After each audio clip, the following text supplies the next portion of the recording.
So why? Maybe you could just explain to us a bit about what's happened over the last few years and the problems involved with that. In fact, the whole problem started in 1986 after the overthrow of the late Obote. The regime of Okello Tito lasted for 6 months. And in fact, during that time, there were axing of people, there were robbing of people, and this government was overthrown by Yoweri Museveni in that same year. There was a riot that took place, started from Acholi land there.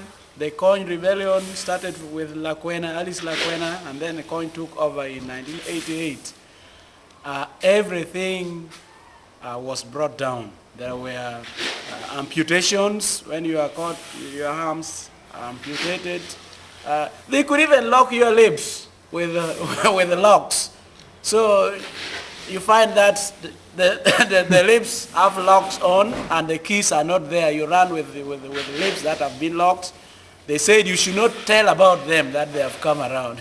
So that was one of the things that we experienced. And when you are got maybe on your way to your garden, you are arrested. Some are even beaten to death with the clubs. They said they never wanted to waste their bullets. Of course, they claimed they had fewer bullets, so they could not waste them on shooting people. They would rather beat you to death. They would rather axe you to death. So all those things, at times, your parents could be axed to death when you are there looking at them being axed to death.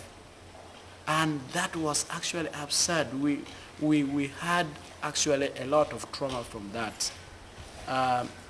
In those villages, when they come and raid a village, they would burn down all the villages. Remember, we live in most of us live in grass-thatched houses.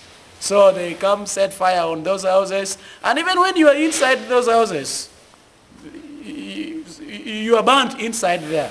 The few that would afford to run away at night, maybe they would survive if they could.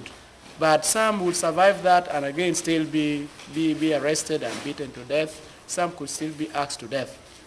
And even those ones who were in camp, remember in a beer camp, they came at night, they torched all the houses, burning people alive, even axing some to death. At night, there was no way. In a concentrated camp, you find that all the houses are burned, several people are killed, and there was no way out. We had to suffer like that. Another camp in Balonyo, that one, they came at night, they attacked the camp, they killed very many people, over 300 people were killed in a day. See. And if you go there today, as we talk, there is already a cemetery there with their graves. Now the government, I don't know what they are thinking of that. They have put a cemetery now there in remembrance of those people who were killed there.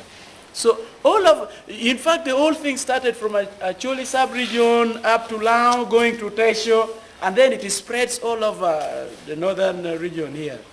The only place that was safe was beyond the Nile. That place was safe because they could not cross the Nile up to that other side. This other side of the Nile, the river Nile, suffered. So in fact, all in all, we have suffered. You would see even your relative being raped. Your daughter could be raped in your presence. Your mother raped in your presence. There's nothing you can do. You have nothing to defend yourself. You don't even have anything to defend any other person, be it your close relatives or any other person. So all those dramas were taking place while we are seeing them.